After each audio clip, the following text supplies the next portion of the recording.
Jason walked into the hospital expecting a routine visit, 5 minutes with Peter, a few forced jokes, then out the door. Instead, he found Amanda at Peter's bedside, her hand steady as she changed his bandages, her voice calm, familiar, almost intimate in the way only someone who truly understands pain can speak. When she mentioned she had served as a nurse in Vietnam, Jason laughed. Not a nervous laugh, a sharp, dismissive one. He mocked her openly, questioning her past, her age, her worth. The room seemed to shrink as his words landed. Amanda's hands paused for just a fraction of a second, her jaw tightened. She said nothing, but something old and heavy settled behind her eyes, the kind of silence forged under incoming fire and screaming medevacs. Then the door opened. Commander Riggs stepped inside to see Peter, but the moment he saw Amanda, he stopped cold. His posture snapped straight. Without a word, he raised his hand and delivered a perfect military salute, slow, deliberate, absolute. The air changed instantly. Jason felt his stomach drop as reality hit him all at once. This wasn't a woman telling stories, this was someone the commander honored. And from that moment on, Jason didn't realize he had already lost. Behind his back, Amanda, Riggs, and Peter began to quietly align, not out of spite, but out of principle. What followed wasn't loud revenge, it was precise, devastating, and inevitable. But before we continue, take a moment to subscribe to the channel. Now, let's understand how this story really began. The fluorescent lights of the San Diego Naval Medical Center emitted a constant, high-frequency hum, the kind that burrowed into the skull after long hours. The smell of antiseptic hung in the air, chlorhexidine, iodine, clean and sharp. Chief Petty Officer Jason Miller stood near the narrow window, arms folded tight across his chest, thumbs hooked beneath his biceps as if holding himself in place. The gold trident on his khaki blouse caught the light every time he shifted his weight, an unconscious reminder of who he was or who he believed himself to be. On the hospital bed, Lieutenant Junior Grade Peter Collins lay propped against elevated rails, his right leg immobilized in a rigid orthopedic brace. The fracture was clean, the surgeons had said, textbook. Still, pain etched shallow lines into his forehead as the nurse adjusted the fur pump. His jaw tightened when the line was flushed, a short hiss of breath escaping through his teeth. He'd taken worse hits, but there was something humbling about lying still while someone else worked on you. The nurse's name tag read Amanda Calloway, RN. At 70, she moved with deliberate economy. Nothing was wasted, no step, no gesture. Her shoulders were slightly stooped, but her spine never bent when she worked. Her hands, vain and creased by time, were steady as she adjusted the drip rate, fingers precise, practiced. Years of trauma care had trained them to move even when the mind was exhausted. "You're lucky, Lieutenant," she said quietly, eyes never leaving the monitor as green numbers pulsed in steady rhythm. "In Da Nang, we didn't have programmable pumps. Morphine came from a vial and a pencil mark on a clipboard. You learned to eyeball dosage while mortar rattled the tent poles." Jason's head turned sharply. A dry, disbelieving laugh escaped him before he could stop it. He uncrossed his arms and stepped closer, boots clicking once against the tile. His gaze dragged over her gray hair pinned neatly back, loose scrubs, soft posture, and dismissed her. "Da Nang," he said, the word dripping with contempt. His lip twitched upward. "Really?" Amanda didn't look at him. Jason leaned in, invading her space, voice lowering into something sharp and practiced. "Let me guess. You were a special consultant, right? I'm sick of civilians stealing valor to sound interesting. You were probably filing paperwork in Kansas while real people were fighting and dying." Peter's eyes flicked toward Amanda, then back to Jason. He shifted uncomfortably. "You wouldn't last 5 minutes in a mess hall," Jason continued, a faint tick fluttering beneath his left eye. His jaw worked, muscle flexing. "Let alone a combat zone." Amanda's hands stopped. She set the chart down slowly on the metal tray. When she finally turned, her eyes were flat, no warmth, no apology. Something old and cold surfaced there, something Jason didn't recognize. "I patched up woes younger than you," she said. Voice low, controlled, after they'd lost half their bodies in the jungle. "I did it while the ground shook and blood ran under my boots." Her gaze locked onto his. "You will mind your tone, Chief." Jason smiled thinly. He leaned even closer, breath brushing the edge of her ear. "Or what?" He murmured, "You'll report me to the charge nurse. I'm a team chief. I eat threats for breakfast." The air felt heavier, like pressure building before a storm. Peter tried to push himself upright, fingers gripping the mattress. Jason stand down. The door opened. Heavy boots struck linoleum with measured authority. One step, then another. The room froze. Commander David Riggs filled the doorway, tall and immovable, his presence cutting through the tension like a blade. His eyes scanned the room once. Bed, 4. Nurse, then stop. They locked onto Amanda. Jason straightened instantly, shoulders snapping back, arrogance shifting into reflex. "Sir," he began, already forming his explanation. "I was just correcting this nurse on proper respect." Riggs didn't look at him. The commander's heels came together. His posture became rigid, ceremonial. Slowly, deliberately, he raised his hand and rendered a perfect salute, precise angle, no hesitation directed at the 70-year-old nurse. Jason's mouth fell open. Riggs' voice carried no volume, only weight. "Major Calloway," he said, "I didn't know you were still on the watch." Amanda's hand rose without hesitation. The salute was sharp, precise, elbow locked, fingers aligned, wrist firm. No flourish, no excess, muscle memory, preserved through decades of silence. The room seemed to recalibrate around that single movement. When her hand lowered, she inclined her head just enough to acknowledge rank without submission. "Commander Riggs," she said, evenly, at ease. Jason's gaze bounced between them, his confidence hemorrhaging in real time. The color drained from his face, leaving a dull, ashen pallor. His throat worked as if trying to swallow something lodged there. The sensation in his gut was familiar, the same cold drop he'd felt the night a fast rope insertion went wrong and gravity stopped forgiving mistakes. "Major," he managed, his voice cracked despite himself. "Sir, she's just a nurse." Riggs turned toward him. The commander's expression did not change. That was what made it dangerous. His eyes were steady, unblinking, devoid of heat or mercy. The kind of calm that preceded decisive action. "Chief," Riggs said quietly, "step outside. Now." Jason's jaw tightened, a reflexive flare of defiance sparked and died. His left eye twitched once, rapidly. He nodded, stiff and shallow, and turned toward the door. His boots hesitated for half a second before crossing the threshold. The door remained ajar, the narrow opening framing him as he paced the corridor, hands clenching and unclenching at his sides, breath coming short through his nose. Inside the room, the pressure shifted. Riggs approached Amanda and took her hand in both of his. His grip was firm, respectful, grounded. "The men from team to still talk about Kaysan," he said. His voice softened, carrying weight rather than volume, that Elsie was supposed to fold. "If you hadn't held that triage tent while the perimeter collapsed," he paused, throat tightening almost imperceptibly, "my father wouldn't have made it home." Amanda's thumb pressed lightly against the back of his hand. Her expression did not change much, but something passed behind her eyes, memory, distant and unwelcome. "Your father was stubborn," she said, "refused to bleed out. Wouldn't follow orders when they told him to stay still." A faint, fleeting curve touched her lips, then vanished. Her gaze shifted toward the hallway. Jason's shadow crossed the floor, back and forth, restless. "Your chief," she added calmly, "appears to have missed the briefing on situational awareness." Riggs followed her line of sight, his jaw flexed once. "He's a capable operator," he said after a moment. "Strong numbers, clean evils. But his ego is writing checks his rank can't catch."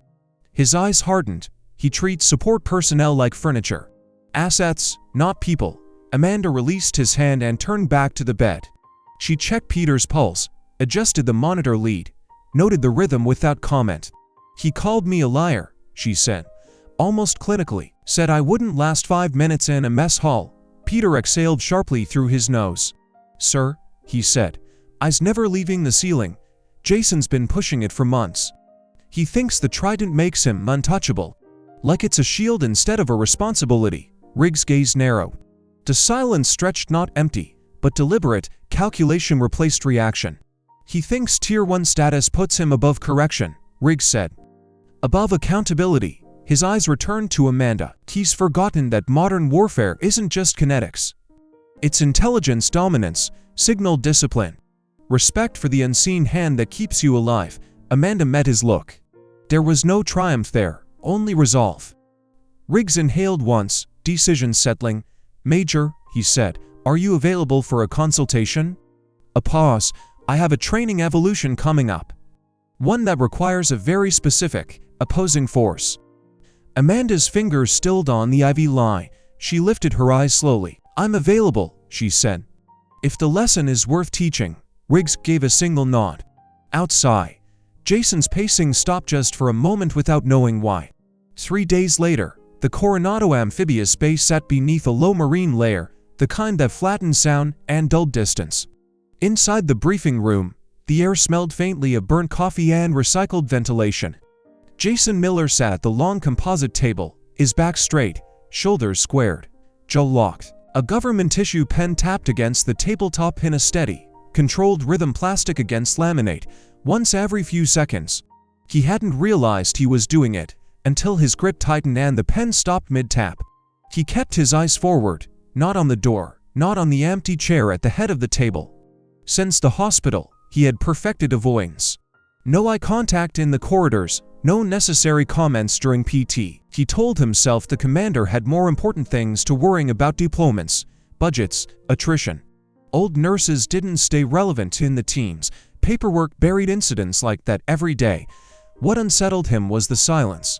No counseling memo, no informal correction, no chewing out behind closed doors. Just a vacuum from the upper chain that pressed harder the longer it lasted. His left eye twitched once, fast enough that no one else caught it. The door opened. Commander Riggs entered without ceremony, flanked by 2 officers Jason recognized only by rank and posture. Their boots struck the deck in unison. Conversation in the room died instantly. Chairs stopped creaking. Spines straightened. Riggs didn't sit. "Listen up," he said, voice level, carrying without effort. "We have a sudden directive." He placed both hands on the table, palms flat. "High Command wants to stress test our urban evasion and command and control resilience. We're running a blind drop scenario tonight." Jason's posture shifted, interest cut through unease. This was familiar ground: darkness, movement, pressure. The arena where results spoke louder than opinions. "Just us, sir?" Jason asked, the edge of confidence returning to his voice. His foot stopped bouncing beneath the table. Riggs turned his head slightly. "You will be leading Alpha Squad." He slid a thin dossier across the table. It came to rest directly in front of Jason, the cardboard whispering softly as it stopped. "Objective is to infiltrate a decommissioned industrial complex downtown, retrieve a designated high-value asset. Exfiltrate clean." Jason opened the folder. Floor plans, aerials, redacted lines of text. His pulse steadied. Riggs continued, "The catch is command and guidance. You will operate without GPS, without digital mapping, without Blue Force tracking." A pause. "You will be guided exclusively by a remote handler using legacy radio protocols, analog, line-of-sight assumptions only. Voice comms and a topographical map." Jason's mouth twitched into a half-smile. "Vintage," he exhaled through his nose. "Piece of cake." He looked up. "Who's the handler?" Riggs' face gave nothing away. "Calcine is Nightingale, external consultant. Extensive background in asymmetric warfare and denied environment operations." Jason leaned back slightly, rolling his shoulders as if loosening tension. His eyes flicked upward in a brief, dismissive arc. "Roger that. We'll be in and out before Nightingale finishes their coffee." No one laughed. Riggs closed the folder. "Gear up." Wheels up at 2100 miles away, beneath layers of concrete and access control, a secure control room came alive. Screens flickered on in sequence: thermal overlays, structural schematics, simulated signal feeds. Amanda Calloway adjusted the padded headset over her silver hair, the weight of it familiar. Her fingers tested the push-to-talk, thumb resting naturally against the worn edge. Beside her, Peter sat in a wheelchair, legs still braced, eyes bright with anticipation. "You ready for this, Major?" he asked, unable to hide the grin pulling at one side of his mouth. Amanda's gaze stayed on the monitors. She leaned toward the microphone, spine straightening, breath measured. When she spoke, her voice dropped lower, harder. The cadence of command replaced the softness of a hospital ward. "I was guiding airstrikes before he was born, Lieutenant," she said evenly. Let's see if the chief can listen as well as he talks. The channel stayed open.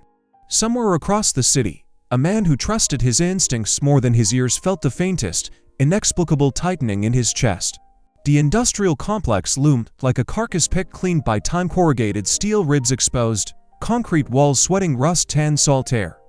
Wine threaded through broken louvers, carrying the metallic tang of decay. Jason moved at the front of the stack, rifle tucked tight into his shoulder, every step measured. Night vision goggles washed the world in green phosphor, depth flattened, shadows exaggerated into false threats. Behind him, four operators floated in disciplined silence, spacing exact, muzzles tracking assigned sectors. Jason's breathing was steady. In through the nose, out through clenched teeth. The rhythm grounded him. This was where he belonged: darkness, uncertainty, control. A crackle snapped through his earpiece, sharp against the quiet. Alpha Lead. This is Nightingale. Radio check. The voice was distorted by old hardware, rasping, compressed. But there was no hesitation in it, no uncertainty. Jason's jaw tightened. His left eye flickered once behind the rubber rim of the NVGs. It sounded wrong, older, weathered, solid copy. Nightingale, he replied, keeping his tone professional. Alpha is moving to primary entry. Static hissed for half a second. Negative, Alpha Lead. The response came fast, clipped. Thermal sweep indicates multiple heat signatures in the primary vent shafts. You are advancing into a fatal funnel. Divert south. Maintenance hatch. Jason slowed. His hand came up, fist clenched, halting the stack. He stared at the steel double doors ahead, paint blistered, hinges sagging, no movement, no sound. He thumbed his weapon-mounted thermal optic, sweeping the doorway, cold, dead, empty. He exhaled slowly. Nightingale, he said, irritation creeping into his voice, my scope is clean. No heat, we're proceeding with primary entry. Your sensors are ghosting. The reply came without emotion. Disregard my intelligence at your own peril, Alpha Lead. A beat. Check your 6. You are being flanked. Jason's shoulders tensed. He glanced over his shoulder, nothing but shadowed catwalks and skeletal piping. His grip tightened around the handguard until the polymer bit into his glove. I know my job, he muttered, the words meant for himself as much as anyone else. He gave a short, decisive hand signal. Breach. He stepped forward and drove his boot into the door. Metal shrieked as it gave way. The door slammed inward, echoing through the cavernous interior. Jason flowed through the threshold, rifle snapping up, muzzle sweeping left to right. His team followed, fluid and fast. The room was empty. Dust hung in the air, illuminated by green light. Old machinery sat silent, bolted to the floor like forgotten idols. No heat, no movement.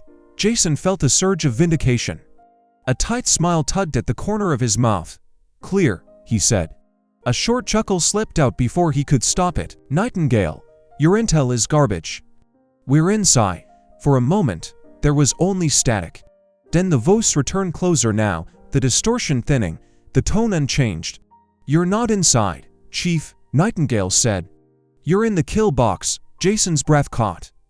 The ceiling erupted in white. A flashbang detonated overhead, light and sound collapsing into a single violent instant. The world disappeared. Pressure slammed into his skull, ringing his ears like a struck bell. His vision dissolved into blinding snow, balance vanishing as the floor tilted beneath him. Training took over as his body reacted before thought could form, but the damage was already done. The lesson had begun. Sound came back in fragments. A high-pitched whine dominated everything, drowning thought, turning the inside of Jason's skull into a pressure chamber. The floor lurched beneath him as his boots scraped backward, balance found only by instinct. His vision swam green phosphor smear into white streaks before snapping back in uneven pulses.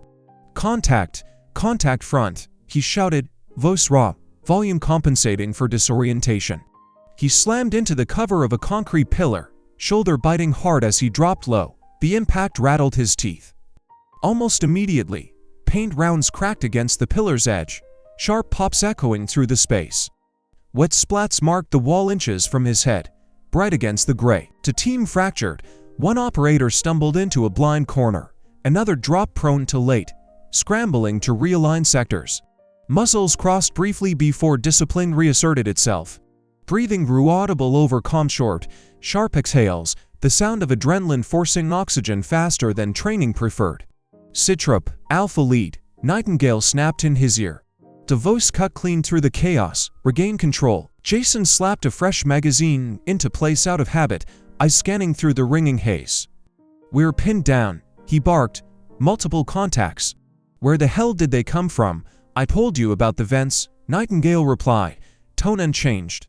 "No judgment, just data. 3 hostiles moving to flank you on the left.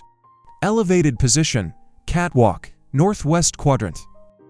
Jason tilted his head back, squinting upward through the NVGs. The catwalks were a lattice of shadows and rusted railings. His thermal optic showed nothing too much metal. Too many angles. His jaw clenched until it ached. The familiar urge surged up his spine, hot and insistent. "Push, close distance, overwhelm, suppressive fire," he ordered, hand slicing forward. "We're pushing through." "Negative." Nightingale's response was immediate, sharp enough to feel physical. "Do not advance. You have no effective cover. Pop smoke and break contact. Fall back to the south maintenance hatch. That is a direct order." Jason's fingers tightened around his rifle until the knuckles pressed white against the gloves. Retreat tasted wrong. It went against everything he'd reinforced in himself over years of selection, deployment, survival. Chiefs didn't pull back because a voice told them to. Chiefs dictated the fight. "Negative, Nightingale," he said, each word forced through clenched teeth. "We are taking the objective." He signaled forward, 2 fingers, "Advance." In the control room, miles away, Amanda watched the feeds without blinking. Thermal silhouettes bloomed and shifted across the monitors as the opposing force executed a textbook envelopment. Her mouth pressed into a thin line. She exhaled slowly through her nose. "He's arrogant," she said quietly, not looking at Peter. "He mistakes aggression for competence." Peter's hands rested on the arms of his wheelchair, fingers curling slightly. "Teach him," he said, barely above a whisper. Amanda keyed the mic. "Alpha Lead," she said, her voice steady, precise, carrying none of the urgency filling the warehouse. "You have just triggered a pressure plate simulation." A pause. In a live environment, both lower extremities would be non-viable. Femoral damage, massive hemorrhage. Jason froze for half a heartbeat, irritation flaring hotter than doubt. He pushed forward anyway, boots splashing through scattered debris, shouldering past a rusted machine casing toward the center of the room. "But since you're still standing," Nightingale continued, "direct your attention to the asset." Jason reached the chair. The dummy was slumped forward, wrists bound, head bowed. He seized it by the collar, hauling it upright. "Asset secured," he snapped, breath coming hard now. "Now get us out of." The words died in his throat. Taped to the dummy's chest was a photograph, his photograph. The angle was unmistakable. Hospital room, 3 days earlier, his head thrown back in laughter.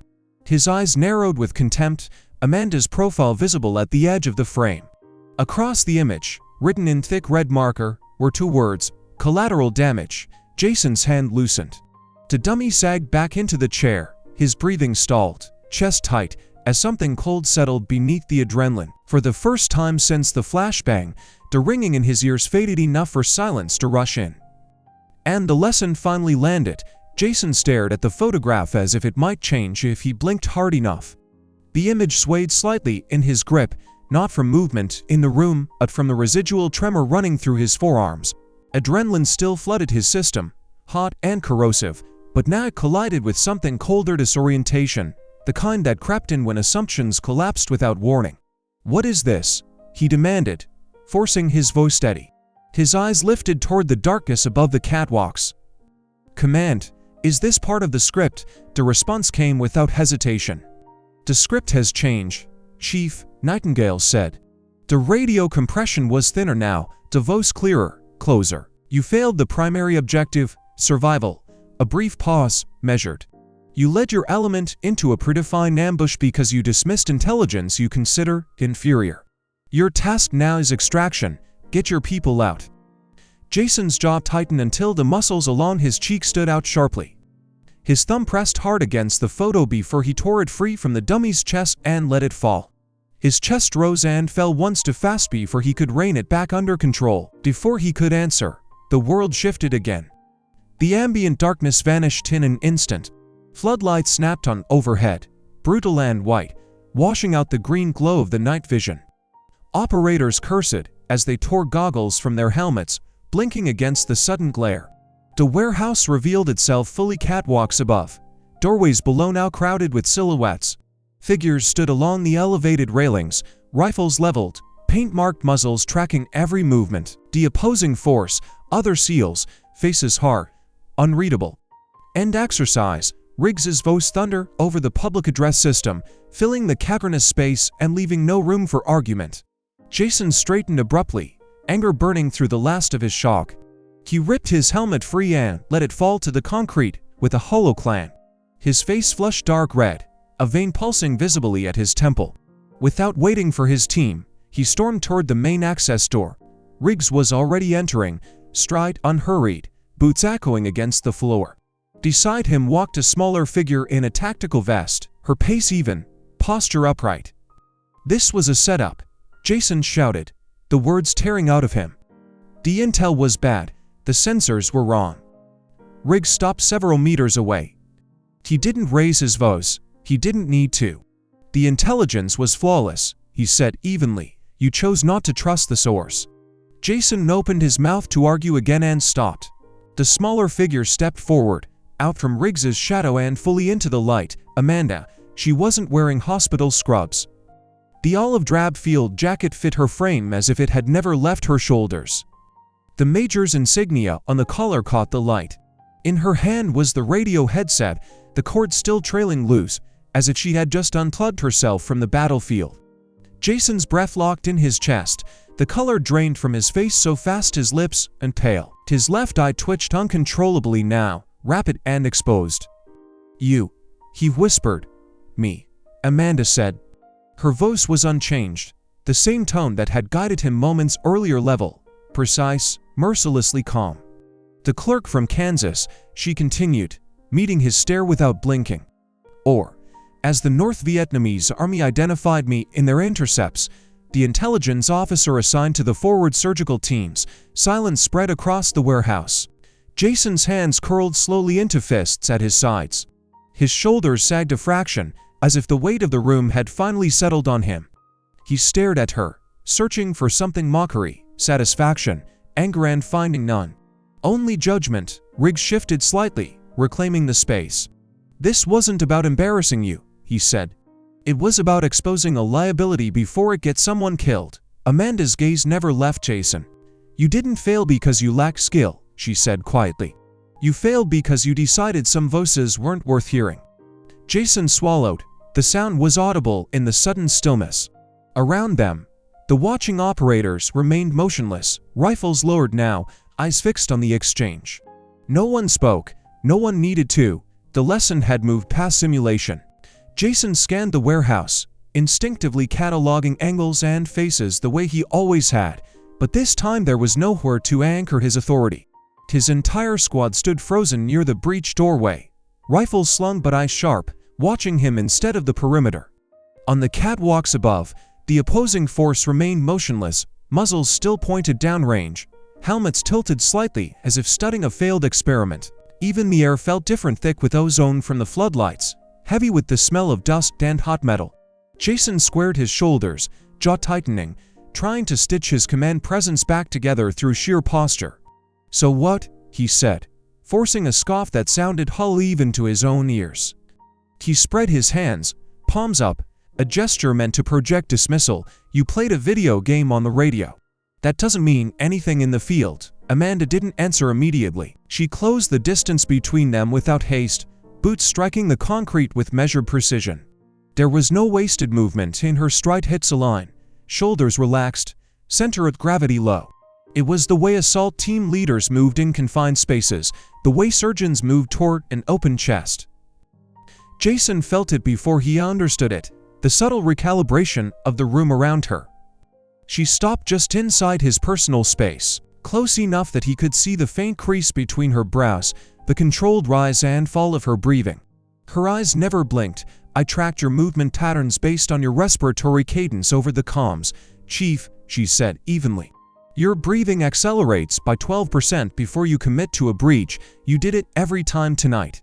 She lifted her hand, tapping the radio headset against her palm once, softly. I knew you were going to hit that door because you're impulsive. A muscle jumped in Jason's neck, his fingers curled, then straightened again, fighting the urge to clench.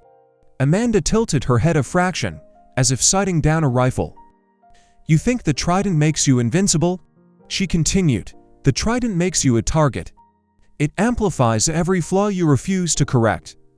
She reached into the pocket of her jacket and withdrew a folded sheet of paper. The sound of it unfolding was barely audible, yet it carried. Jason's eyes flicked to it despite himself. Amanda didn't look down as she spoke. In Vietnam, men like you got entire platoons wiped out because they couldn't subordinate ego to intelligence, she said. They ignored medics, they ignored analysts. They ignored anyone who didn't bleed with them. Her gaze hardened. You insulted me in that hospital, and I chose not to escalate. Tonight, you endangered your team because you couldn't tolerate taking guidance from a voice you didn't respect. Riggs stepped forward then, boots grinding against the concrete. He positioned himself slightly between them, not as a shield, but as an anchor. His hands rested loosely at his sides, but the tendons along his forearms stood out, corded and tense. This wasn't just training, Chief, he said. This was a competency review. Jason took an involuntary step back. His heel caught, just barely, on a crack in the floor. A review, he said. The word sharp, incredulous. For one bad sim. Riggs didn't raise his voice. He didn't need to. Not just the simulation, he replied. His face was set, expression carved from something older than anger. Major Calloway wasn't only treating Petty Officer Daniels in the hospital. She was documenting behavioral indicators, command climate issues, every interaction, every slur. Jason's pupils dilated, his mouth opened, then closed. A rapid spasm fluttered beneath his left eye, betraying what his posture tried to hide. I don't know what you're talking about, he said, too quickly. The incident in Bahrain, Amanda said, her tone dropping, almost gentle. 3 years ago, she met his gaze and held it. A female intelligence analyst filed a formal complaint for harassment, Article 130 for implications. It vanished before it reached Jag. She let the paper rest against her thigh. I found it. Jason swallowed. The warehouse seemed to recede, sounds muffled, as if you were submerged. His breathing shortened, shallow and fast, and for the first time that night, he didn't try to hide it. The warehouse fell into a silence so complete it felt engineered, as if the concrete walls themselves were holding their breath. The floodlights hummed overhead, casting hard-edged shadows that clung to boots and rifles. No one moved. No one spoke. The words Amanda had released into the space lingered like cordite after a blast, invisible but unmistakable. Jason's jaw worked once before he spoke. When he did, his voice dropped into a narrow register, tight and compressed. The sound a man used when he believed volume could still substitute for control. That was handled, he hissed. It was hearsay. Riggs didn't blink. He corrected him the way an after-action report corrected a bad narrative, clean, factual, irreversible. It was covered up by a senior chief who is no longer with the teams. He took a step forward, boots stopping squarely on a seam in the concrete. But Major Calloway has friends in the Pentagon. Old friends, the kind with SCI clearances and long memories. They tend not to appreciate decorated combat nurses being humiliated by junior chiefs who think rank is immunity. Amanda unfolded the file in her hands with deliberate care. Paper rasped softly against paper. Jason's eyes followed the movement despite his effort not to. I pulled the logs, she said. Text messages, emails, metadata timestamps. The threat to terminate her clearance and poison her professional reputation if she filed a complaint. Her thumb pressed the pages flat, knuckles pale. You don't improvise, Jason, you repeat. You select women you assess as vulnerable. Her gaze lifted, steady and unflinching. You assessed me as weak because I'm old. She stepped closer, not rushed, not aggressive. Close enough that Jason had to look down at her. The lines around her eyes didn't soften, they sharpened, like a blade honed too many times to dull.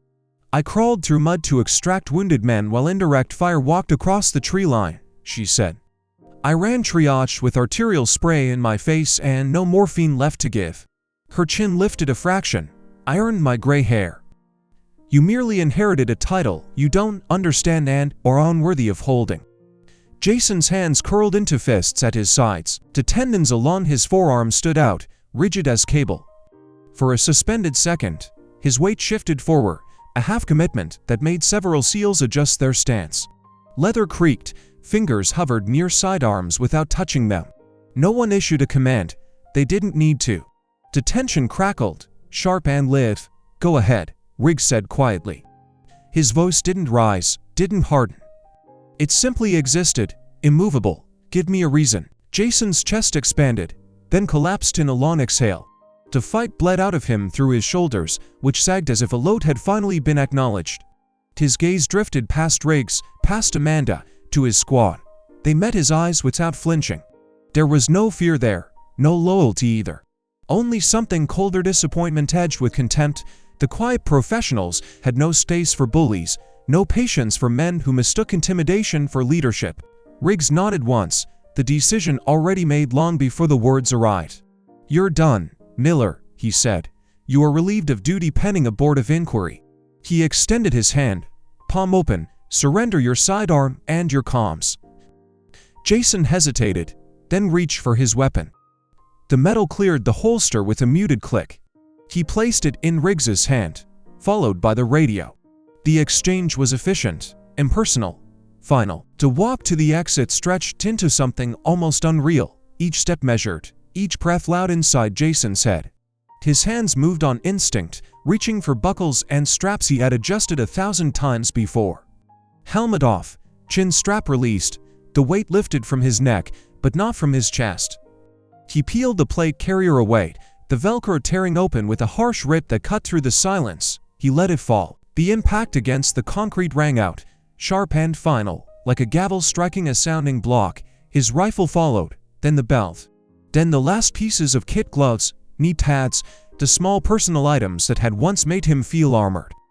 Each drop echoed, a punctuation mark he couldn't erase. No one rushed him, no one needed to. The warehouse seemed to watch, impassive, as if it had seen this before. At the door, his hand paused on the push bar.